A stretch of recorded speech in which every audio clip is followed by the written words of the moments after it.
Boa tarde. São 17 horas e 8 minutos do domingo, dia 27 de novembro de 2022. Hoje faz um mês que eu teria ficado sem luz, mas religaram no dia 24 para 25, ou 24 para 25. Exatamente por causa desse material que eu estou gravando. Os diretores, juízes, deputados, todas as grandes autoridades, eles são maçons ou pertencem a alguma sociedade secreta. Então, para eles, o que eu estou gravando é extremamente perigoso, porque diz o que eles fazem lá.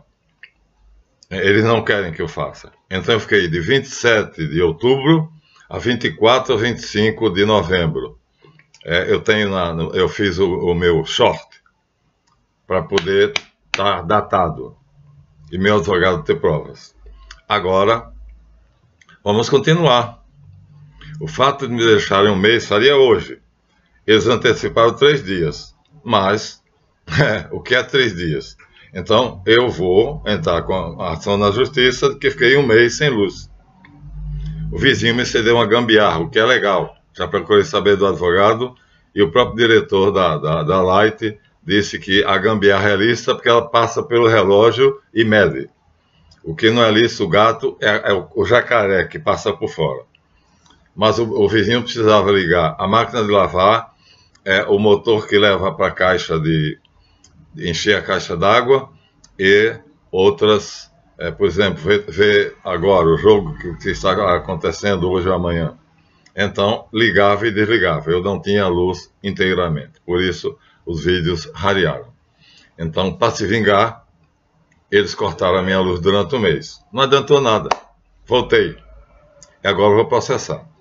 Então, agora eu vou mostrar a vocês, continuando, os ritos que eles não querem que eu mostre. No vídeo passado, eu mostrei que eu tenho todas as condições. Gabarito. O vídeo anterior chamou-se Ordo ab Caos. Só se consegue a ordem depois de produzir o caos. É o significado. Todos os livros do Galo 33 têm a águia bicéfala e em cima está escrito Ordo ab Caos. É o vídeo passado, podem ver. Ou seja, se queres uma nova ordem, produza o caos. É o que estamos vendo aqui nas eleições do Brasil, é o que estamos vendo na guerra de Putin com a Ucrânia, é o que vimos na Nicarágua de Hugo Chávez, é o que vimos no Afeganistão e no Iraque e aí por dentro. Quer dizer, produz o caos, destrua, mate, faça confusão, depois então você estabelecerá uma nova ordem, porque a maioria dos cargos de mando é ocupada por membros das sociedades secretas. Agora, como eu sou perito em maçonaria, eu vou apresentar a primeira etapa da iniciação maçônica.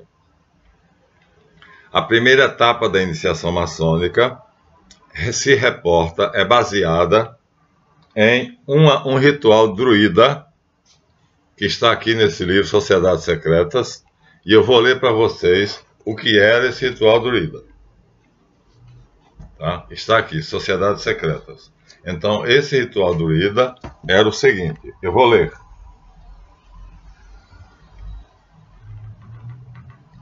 Aparentemente, os druidas eram recrutados entre os membros da classe superior da sociedade celta e passavam por 3 níveis o grau de autoridade.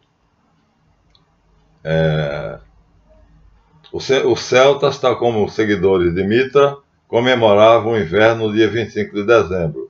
Dizia que os ritos de iniciação eram realizados durante essa cerimônia, portanto, era no dia que hoje celebramos o Natal, o nascimento de Jesus, eles celebravam uma outra cerimônia. Olha o símbolo dessas cerimônias, de morte. Enquanto nós comemoramos a vida, o nascimento de uma criança, eles comemoravam a morte. Olha, esse aqui está com a corda de enforcar no pescoço. Isso é uma corda com um nó de forca. Isso aqui é o crânio de alguém que morreu envenenado. Vamos continuar a leitura.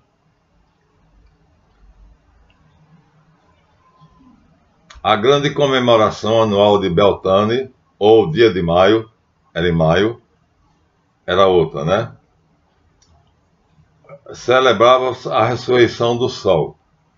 Naquele dia faziam-se danças, segundo uma fonte, à meia-noite em um bosque sagrado iluminado por fogueiras. O iniciado recriava a morte e renascimento simbólico de Ru. A morte e a ressurreição já era aqui suposto, mas eles matavam, mas não podiam ressuscitar. Segundo Plínio Velho, os monumentos de certas cerimônias druídicas eram determinadas pela rara aparição de visco crescendo no tronco de um carvalho. Um druida cortava com a foice a planta parasítica, a qual se acreditava estar o espírito do carvalho. Muitos festivais druídicos eram ritos de festividade agrícola e de sacrifícios. É quase certo, porém, que durante alguns rituais, à véspera de uma batalha, ou quando depois o importante ficava doente, os druidas, importante. Então, quando a elite adoecia, os druidas sacrificavam seres humanos. César afirmou, César foi lá, foi ele quem venceu os celtas, e no livro De Bellum Gallico, ou seja, as guerras nas Gálias, afirma que os pagãos construíam enorme gaiola de vime, com formas humanas, abarrotavam-nas de vítimas e ateavam fogo. Então, era um monte. Eram queimados vivos, cremados vivos. César diz isso. Embora os ofertados aos deuses, eram os deuses, viu? Fossem quase sempre criminosos condenados, explica ele, vítimas inocentes também eram sacrificadas. Certas fontes asseveram que os druidas sacrificavam até os seus próprios pares, ou seja, até os chefes, se fosse necessário. O autor clássico Deodoro Sículo também relatou cenas de sacrifícios humanos. Quando tenta a adivinhação de questões importantes, realiza um costume estranho e incrível, pois mata um homem com a facada acima da cintura, depois que a vítima caía, morta, prosseguiu Deodoro, previu o futuro pelas convulsões e contorções de seus membros. Alguns historiadores duvidam da precisão de tais relatos. César provavelmente enfeitou a descrição dos selvagens célticos para justificar a guerra contra a Gália. Apesar disso, outras autoridades acreditam que as velhas narrativas históricas não se afastam demais da verdade. Com certeza, as descobertas em 1984 dos restos do homem de Lindau na tufeira de Crashire reforçou a hipótese que os druidas de fato faziam sacrifícios humanos. As autoridades romanas da Gália e da Bretanha toleravam esse outros religiosos druídicos, mas temiam o poder político dos druidas. Faziam por temor, toleravam. Sabiam um dia, era um em maio e outro em dezembro. O de dezembro nós fazemos. O de junho quem faz são os maçons. No ano 54, o governo da França, romano, 45, César tomou as Gálias, no ano 45, no ano 54, foi emitido um decreto abolindo a religião druídica. 7 anos depois, foi lançada uma campanha para eliminar os últimos vestígios da seita pagã, e um confronto final teve lugar em Anglesey, uma ilha ao lado da costa norte do país de Gales. Bastião do druidismo. Segundo o célebre historiador romano Tácito, quando os barcos romanos chegaram à praia druida de longe, bem como mulheres e homens de longas barbas, mulheres de negro, saltavam com tochas, gritando, uivando, lançando pragas contra os invasores. Infelizmente, toda essa fuzilaria verbal mostrou-se impotente contra o aço das espadas curtas dos romanos. Os guerreiros abateram tudo e todos que encontraram em seu caminho. Nem mesmo as árvores do bosque sagrado, que Tácito escreveu, manchou-se pelo sangue dos cativos. A carnificina de Anglesey, bem como a versão do servo-cristianismo, eliminou efetivamente a influência druídica no mundo antigo. Pronto. Mas, no país de Gales, na Irlanda, o druidismo, agora é a maçonaria, né, no país de Gales, até a Idade Média, na tradição de memorizar poemas épicos. Os tempos modernos assistem ao renascimento da seita. Onde? Na maçonaria. Então, agora nós temos aqui um homem. Esse homem tem um nome. Esse retrato de William Price, com roupa escarlate e coberta de símbolos, apareceu em seu livro de 1871, O Testamento de Meu Pai. Nele, Price declarava-se filho do primitivo bardo galês. Como um jovem médico inglês na década de 30, William Price era uma mescla de ideias pouco ortodoxas. Achava que se um paciente estava doente, o médico tinha que pagar. Achando que os tratamentos casavam mulheres, tinha uma amante. Filho de um clérigo cristão, dizia ser um líder reencarnado. Em 1889, disse achado numa viagem à França uma pedra preciosa na qual estava inscrito o retrato do bardo primitivo no ato de dirigir-se à lua. A gema tinha sinais que ele dizia ser o único poder de decifrar. Obcecado pelo druidismo, achava que através dele e depois de seu filho a religião seria restaurada. De túnica branca, calças verdes e uma touca de pele de raposa, praticava rituais druídicos. Ele tinha uma seita. Em uma mostra de arte de 1884, falou de seu nascimento 2.700 anos antes, cantou uma canção galesa e tirou do nascimento, ele era a reencarnação. Em uma mostra de arte, falou do seu nascimento antes, que ele era reencarnado, cantou uma canção galesa, tirou a roupa, ficando só com a cirola vermelha. No ato final do seu curioso drama, envolve a morte de um filho pequeno em 1864. Segundo o ritual do líder, ele queimou o menino. Os aldeões ficaram horrorizados. Price foi preso, pois a cremação não era mais permitida. Mas sua defesa de que a terra é para os vivos convenceu o juiz e em 2 anos a cremação era legal na Grã-Bretanha. Em 1983, o próprio Price morreu, seu corpo foi cremado. Ou seja, ele queimou o próprio filho pequeno para imitar os rituais druídicos, porque era fanático. Agora vamos ver como ele sobreviveu. Então, aqui nós temos um crânio, e aqui nós temos um crânio com uma corda no pescoço. Ou seja, ele foi enforcado. E depois mumificado. Enforcado e depois mumificado. Esse não. Esse foi envenenado, depois foi enterrado, depois foi desenterrado e a cabeça dele ficou aqui. Pois bem, vamos ver como é que sobreviveu. Na maçonaria e nas sociedades secretas. Vamos mostrar. Como eu disse, tem que matar a cobra e mostrar o pau.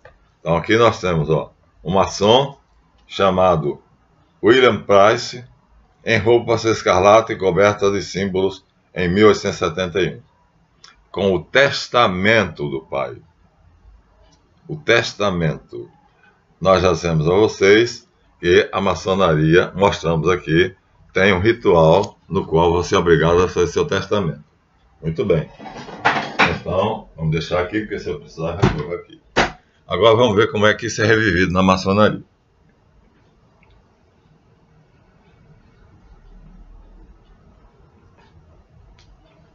Já vimos que esse livro de Alberto Franklin Ribeiro de Magalhães é atestado como sendo legítimo, legal e recomendado pelas supremas autoridades do GOB. Então vamos ver aquele ritual, como é que sobreviveu aqui.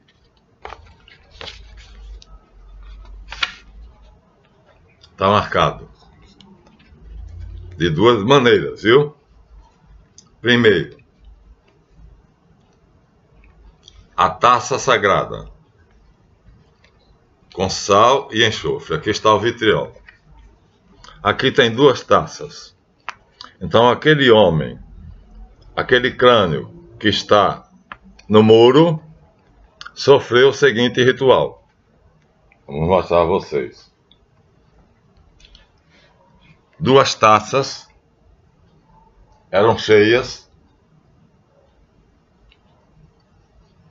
pelos iniciadores. Numa delas era colocado veneno e na outra não. Então, os dois candidatos não sabiam. Quem sabia eram os iniciadores. Uma continha veneno e outra não tinha. Na maçonaria, esse ritual é feito, chamado taça sagrada. A taça sagrada, viu? É sagrada. Então, uma delas contém veneno.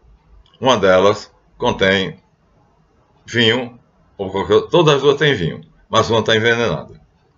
Logo, é esse o ritual que vai produzir, porque os dois idiotas, acreditando que só um deles pode ser escolhido, vai fazer ao acaso. O iniciador vem com as duas taças. E aí um deles pega uma e o outro pega outra. Aqui está o crânio daquele que pegou a envenenada. Ou seja, ali está claramente, né, no vitriol maçônico, que é o primeiro grau da iniciação. É o início. É o primeiro ato. Não é só o primeiro grau, é o primeiro ato.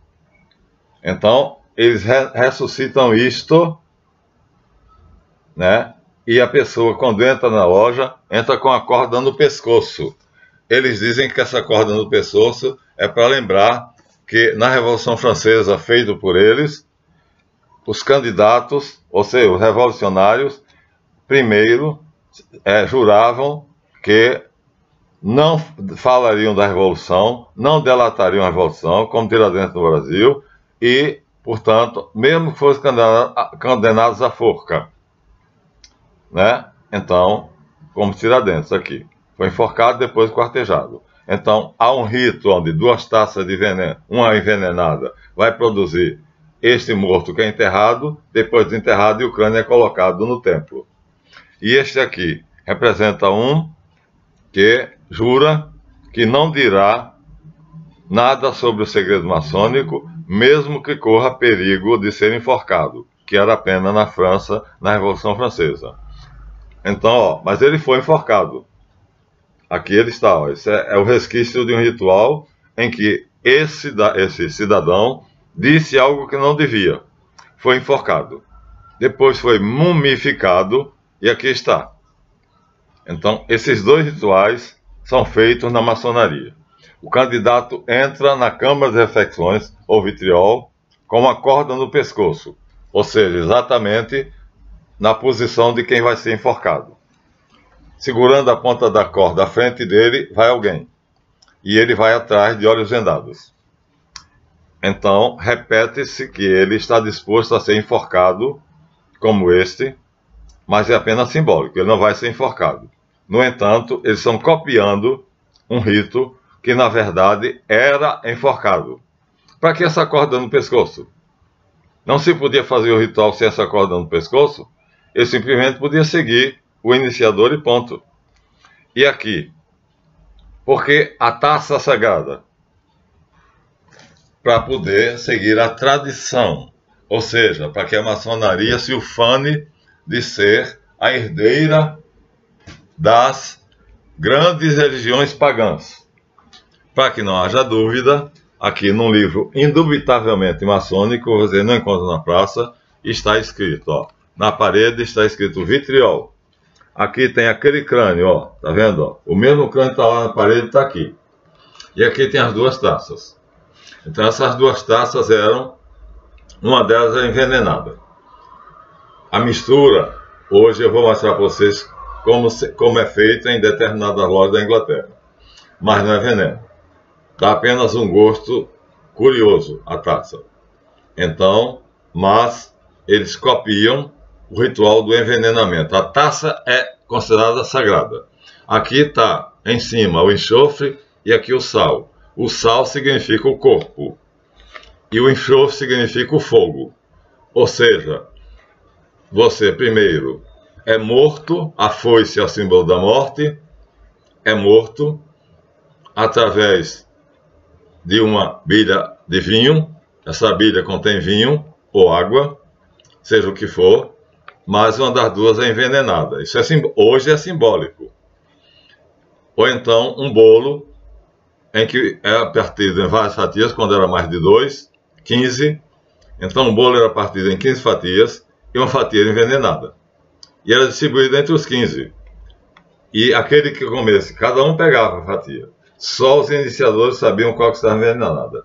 Triste daquele que pegasse a fatia envenenada. Então esse é o primeiro ato da religião maçônica pagã e satânica. Então, por isso, eles chamam de câmara de reflexão. Pensa. Não, não pensa não. Faça. E aí ele vai dizer aqui, as taças com sal e enxofre. Aqui está a decoração da câmara, ó. Uma caveira desenhada na parede e uma caveira com ossos desenhada na parede.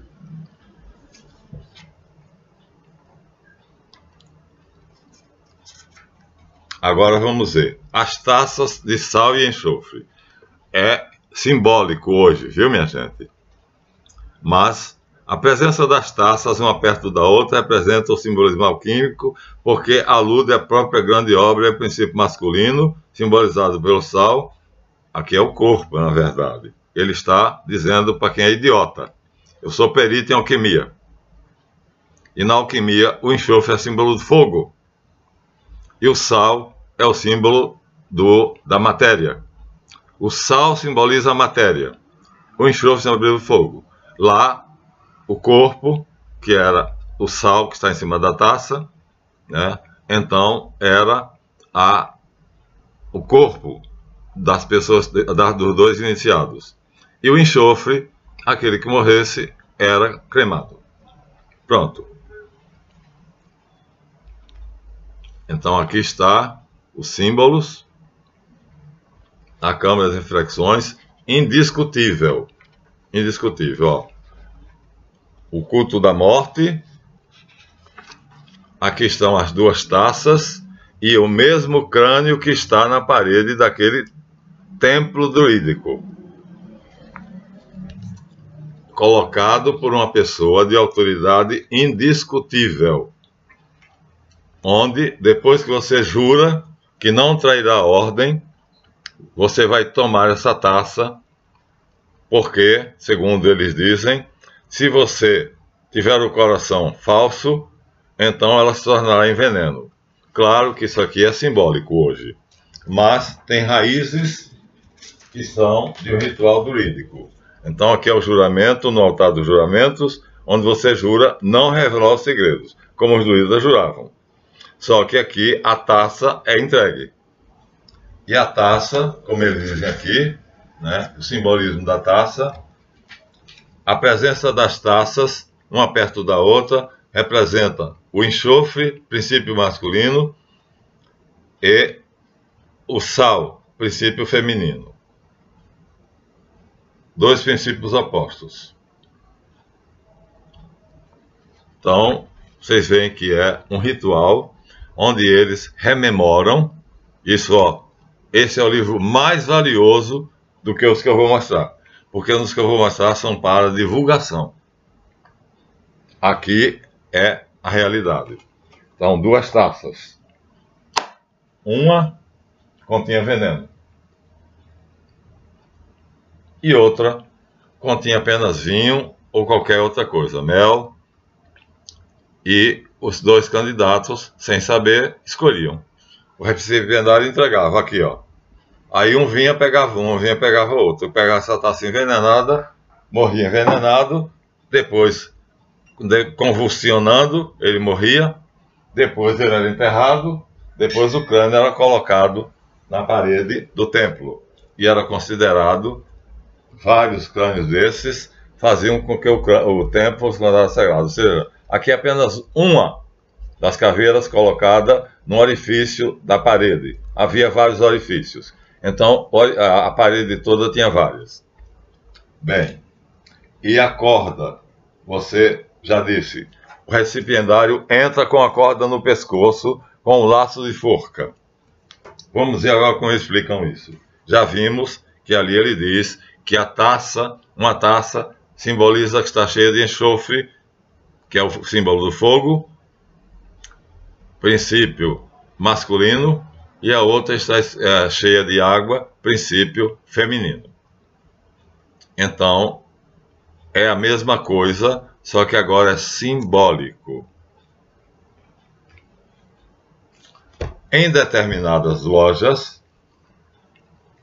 então, isso é feito de uma maneira curiosa. Aqui nós temos uma taça de uma loja extremamente sofisticada. Vou ler, tá? Esta tigela de ponche talvez seja a maior vasilha de porcelana já exportada pela China. Foi feita em 1813 para a loja da Verdadeira Amizade, a loja maçônica. A primeira de Bengala na Índia. Comporta cerca de 45 litros de ponche. Ou seja, 45 litros, então várias taças são tiradas daqui. A receita é a seguinte: 4 litros de conhaque, 4 litros de rum, 4 litros de uísque, 1 litro de coração de laranja. Curação, não sei o que é. É uma bebida. Meio litro de suco de lima da Pérsia. 2 colheres de sopa de angostura. 2 laranjas fatiadas. 2 limões fatiados. Uma casca fatiada de um pepino. 1 quilo de açúcar. Guarneça com um punhado de ervas e especiarias frescas antes de beber. Então vai ser bebido. Cada um vai encher aqui a taça e beber. Mas isso não vai matar. São ingredientes atuais. Mas naquela época era veneno. Você bebendo isso vai ter um sabor estranho. Aqui está a receita. É a loja chamada Verdadeira Amizade em Bengala, na Índia.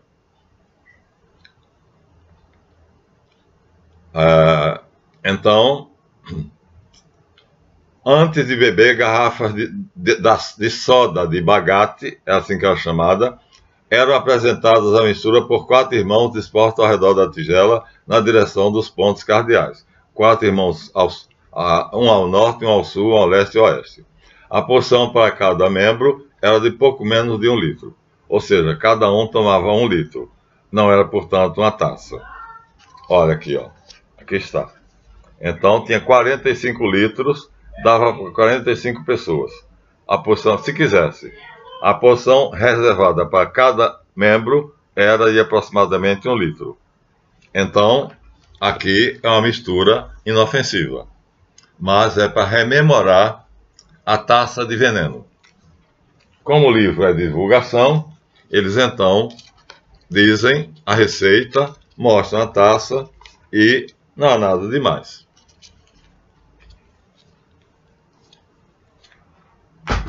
Agora vamos ver como é que esse vocês não compram. Esse livro aqui é exclusivamente maçônico. A capa foi dura porque ele foi substituída. Aqui está, ó. Comentários ao ritual de aprendiz maçom Vademecum Iniciático. Editora maçônica Nicola Aslan. O autor é Nicola Aslan. Comentário ao ritual de aprendiz. Vademecum. Quer dizer, tenho que ler todo e aprender.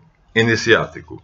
Ele está entrando com o saco, com os objetos que ele vai usar no vitriol. Vamos ler agora o que é que ele diz a respeito da taça e da corda. Esse livro é exclusivamente para maçons. Você não vai conseguir comprar esse livro, a não ser numa loja de produtos maçônicos, se você se identificar com o mestre maçom. Eu sei quais são os sinais, mas não posso dizer. Prometi segredo. Eu acho que esse é justo. Só quem pode ter esses livros são as pessoas que sabem que isso é apenas simbólico. Mas, por que fazer esse ritual simbólico? Né? Por que não fazer, por exemplo, como a missa católica? Lá nós temos uma taça. O padre, o sacerdote católico, pega uma taça. Nessa taça coloca-se vinho, pinga-se água, e o sacerdote diz que é o corpo e o sangue de Cristo. É água e vinho. E ele bebe. E não morre, porque é água com vinho puríssimos. E a missa continua. Por que não é esse o ritual? E dizem que os católicos é que são errados. Né? A Igreja Católica perdeu todas as chaves do conhecimento antigo. A taça, o cálice é um cálice, colocado em cima do altar da missa, é colocado vinho, uma gota d'água, e o padre bebe. E bebe como sendo o sangue de Cristo, porque ele faz a bênção e diz: seja para nós o sangue de Jesus Cristo. Então, por que não fazem esse ritual? Não. Ali vocês viram que numa loja mais sofisticada, Então, é feito um ingrediente cuja receita eu li. Nicolas Lan vai dizer: o testamento, primeiro. A Câmara de Reflexões Temporal participou o candidato a pensamento elevado. Na Câmara de Recepção, apresenta-se uma folha de papel com algumas perguntas. O irmão expert pergunta se ele meditou suficientemente. É assim que deve ser o verdadeiro testamento. Então, isso é, pois, um exame realizado no plano moral, constitui a primeira purificação do candidato, chamado a prova da terra. Então, aqui está porque o testamento, porque eles morriam mesmo. Então, o testamento eu mostrei a vocês. Tanto era feito no Gomeb, quanto na Maat, quanto em qualquer loja maçônica hoje. Vocês preenchem. Eu mostrei o de Renato do Rosário. Agora vamos ver a corda no pescoço. Dizia-se que era porque, na Revolução Francesa, o candidato seria, se fosse descoberto, condenado à morte por enforcamento. Então, o candidato da maçonaria, que é o revolucionário.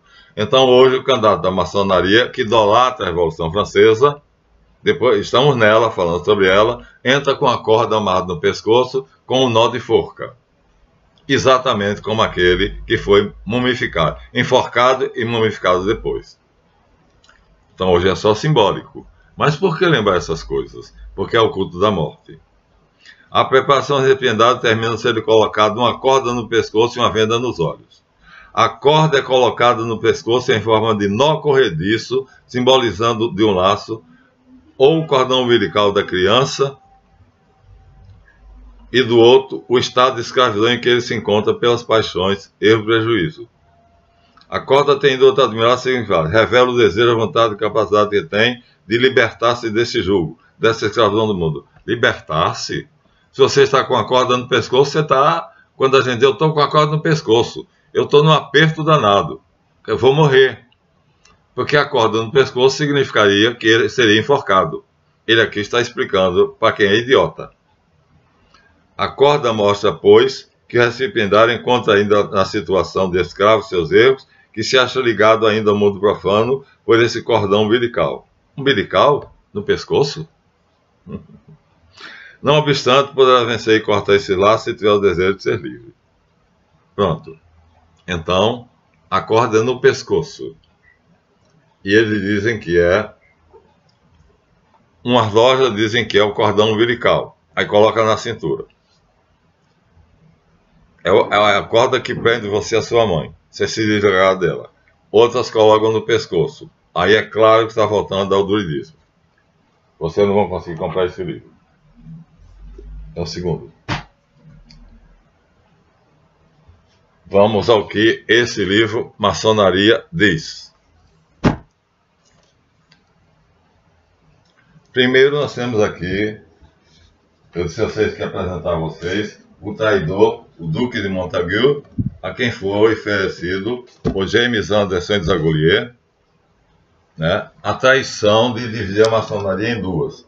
Então aqui nós temos o Duque de Montagu, que era o grão-mestre dos modernos, e o Conde de Wharton, seu primo, que era chefe ou grão-mestre dos antigos. Os antigos mantiveram, sem aceitar os modernos, 80 anos ou 60 anos.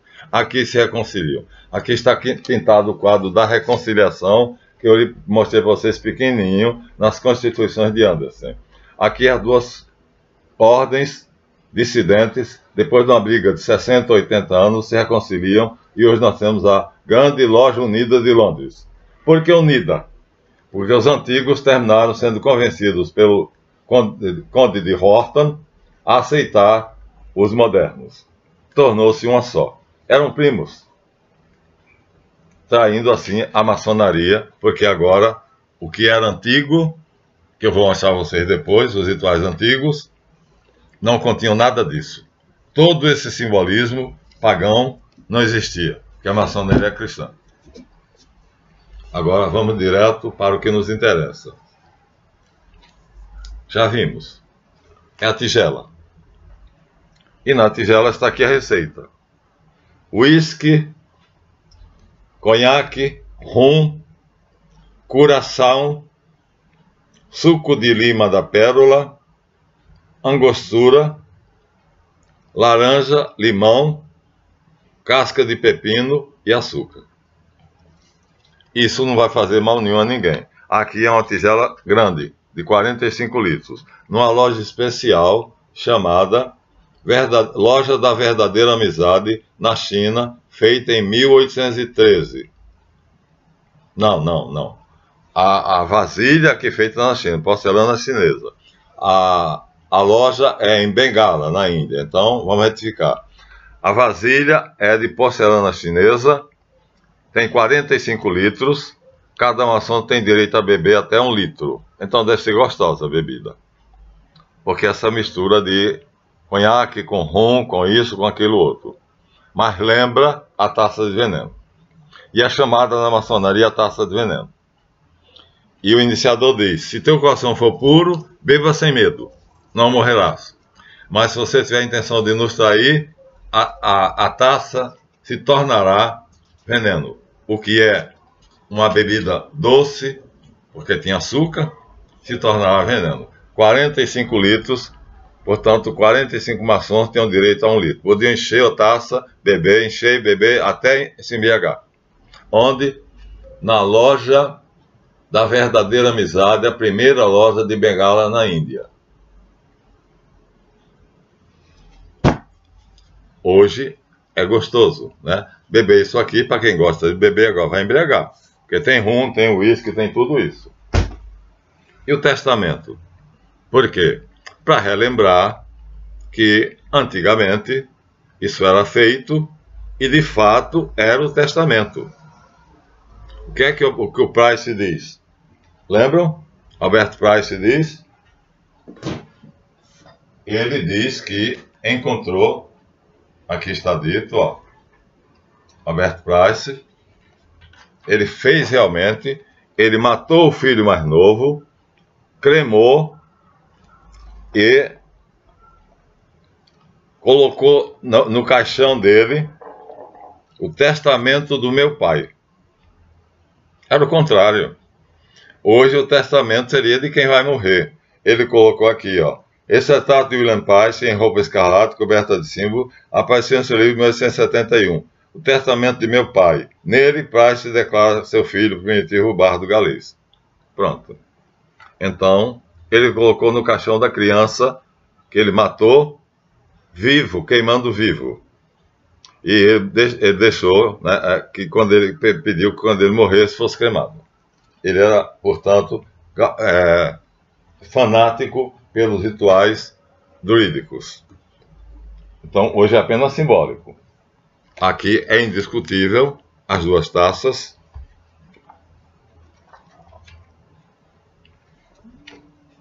As duas taças, o juramento. Vou beber essa taça de veneno. Juro que não direi a ninguém o segredo da maçonaria. Se eu disser, essa taça me matará. É assim que o venerável que está aqui, ó, está aqui, dando a mão a ele, e aqui está consagrando ele sacerdote da maçonaria. Portanto, é uma religião. Cada maçom, saiba ou não sabe, é sacerdote. O venerável é bispo, o grão-mestre é cardeal, e o maldito Lord Nathaniel Barão de Rothschild é o Papa. Quando a rainha da Inglaterra vai visitar ele, disse um noticiário, ela não ousa andar nem do lado dele, mas atrás dele, dada a dignidade dele e a supremacia dele sobre a família real inglesa, que é onde mora hoje o anticristo, né?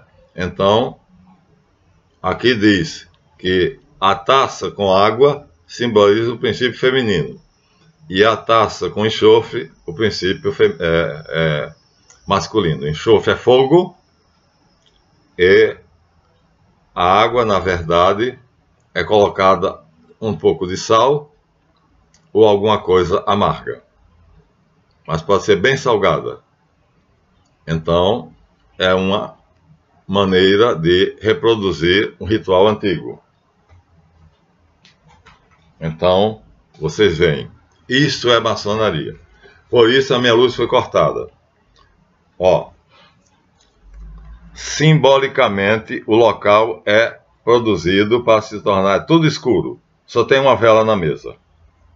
E essa vela é para simbolizar que você está numa caverna escura. Claro que você não está. Você está numa sala, numa mesa. Né? Eu não sei se eu separei a figura da iniciação. Mas, acho que eu separei. Mas não mostra o candidato. Mostra simplesmente a mesa, o vitriol.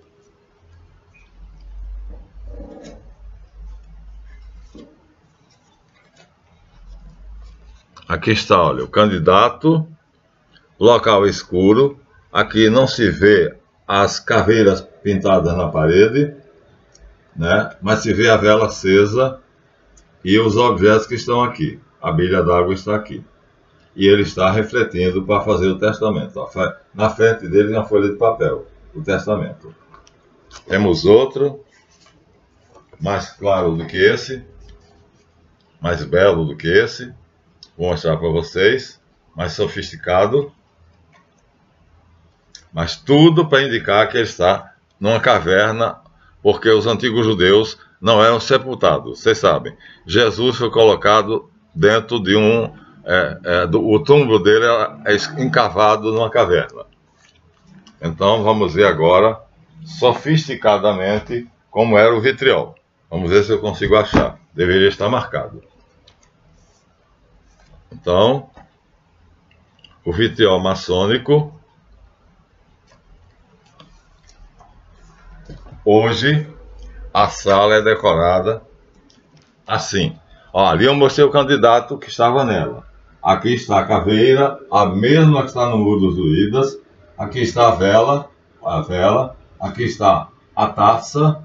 Aqui está a caveira. Aqui está o testamento. Aqui está a pena com a qual ele vai escrever com tinta o testamento.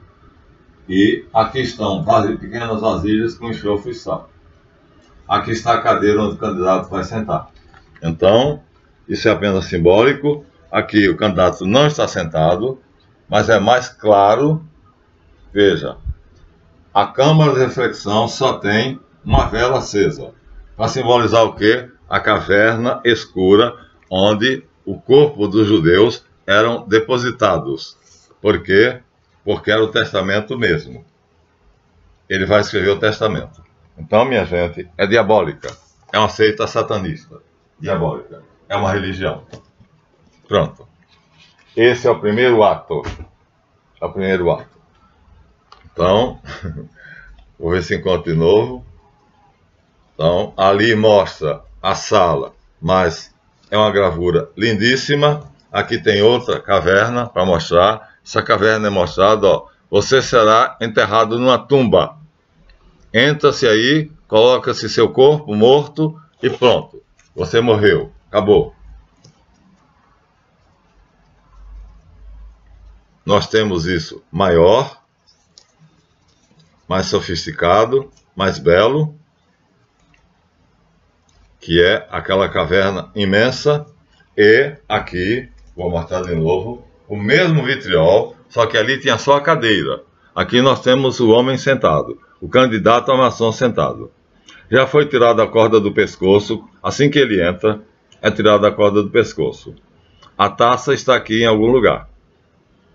Aqui não colocaram, porque o livro é para divulgação. Ó. É para divulgação. Então não colocaram tudo. Mas, para nós, não é necessário que se coloque tudo. Porque nós temos... Eu sou grau 33, mestre instalado, passei por tudo isso. Então, aqui está o candidato, lá está a cadeira sem o candidato. Mas o candidato vai ser convidado a meditar. Se traíres o juramento, irás para uma caverna escura, que era a maçonaria judaica, eu já disse. Essa caverna escura, o judeu não era sepultado. Hoje é, mas não era. Ele era colocado num túmulo escavado numa rocha. Jesus foi colocado num túmulo escavado numa rocha, comprado por José de Arimateia. Ele e Lázaro foram até Pilatos, pediu o corpo de Jesus para descer da cruz, para colocar num túmulo novo. Era assim, os judeus. E a maçonaria mantém essa tradição.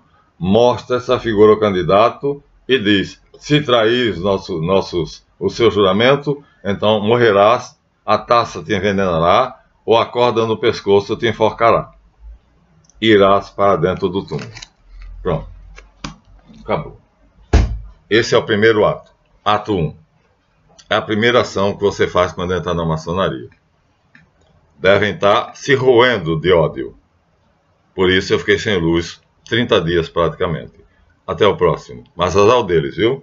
Vão ter que engolir esse sapo. Porque enquanto eu vida tiver, vou denunciar a seita satânica e diabólica. E vou dizer o que eu puder. Então, há coisas que eu não poderei dizer. Mas isso eu posso. Porque para que praticar esse rito druida? Por que voltar até o druidismo? Aquele louco que cremou o filho vivo, devia ter 8 ou 10 anos a criança, e ele próprio era fanático, pediu que quando ele morresse fosse cremado. Bom, morreu, pode ser cremado. Agora, pegar o filho vivo e queimar, aí já é outra coisa, né? Isso quem fazia eram os antigos caldeus na Babilônia, ao sítio de Moloque, Baal, e vai por aí. Então, a maçonaria é um conjunto de ritos antigos que podiam ser completamente diferentes. Quem fez quis voltar ao paganismo. Portanto, é uma seita anticristã, que diz que tolera todas as religiões. Mas vocês já viram que a palavra Inri, que está aqui na águia bicéfala, que para nós é Jesus Nazareno, rei dos judeus. Para a maçonaria é Igni, pelo fogo, Natura, a natureza, Renovato, será renovada, íntegra, totalmente. Então o idiota que vê isso pela primeira vez, lá estou entrando numa loja cristã, ó. Inri Jesus Nazareno, rei dos judeus. Não. Igne Natura Renovato íntegra. Pelo fogo, toda a natureza será renovada. Só quem sabe disso é quem pertence ao Grande Conselho, ao Supremo Conselho. Eu sou soberano do Grande Inspetor-Geral do Supremo Conselho, do GOMEB e da MAAT. Então, eu sei Pechat e Remessa. Pronto. Aqui está. Tá vendo? Isso é indiscutível. Isso aqui é indiscutível. E, né, vocês viram que no vitriol, aqui está claro, as duas taças. Esse não escondeu, ó, porque é só para maçom. As duas taças, o símbolo da caveira e a foice da morte. Né? Aqui podia ser o pão envenenado, um pedaço de pão envenenado, dividido, e a bilha com água ou vinho. Pronto. A ampulheta, o tempo que você vai levar para aprender durante a maçonaria. E o galo, para você estar sempre atento, vigilante. Não faça o que você jurou que não faria. Eu faço porque eles traíram o cristianismo. Eles me disseram que respeitariam todas as religiões. Respeitamos e ajudamos. E aceitamos todas as religiões. Vou provar que eles são anticristãos. Odeiam Jesus Cristo. Aqui já está. O padre usa uma taça. Coloca vinho, um pingo de água e bebe. E continua a missa até o final. Mas, na maçonaria, simbolicamente, a taça tem uma mistura de substâncias que torna ela de um sabor amargo, muito ácido, e naquela loja simbólica da Índia, de Bengala, super sofisticado. Tem uísque, tem rum, tem uma porção de coisa. Começaram a serrar alguma coisa. Tchau, até a próxima.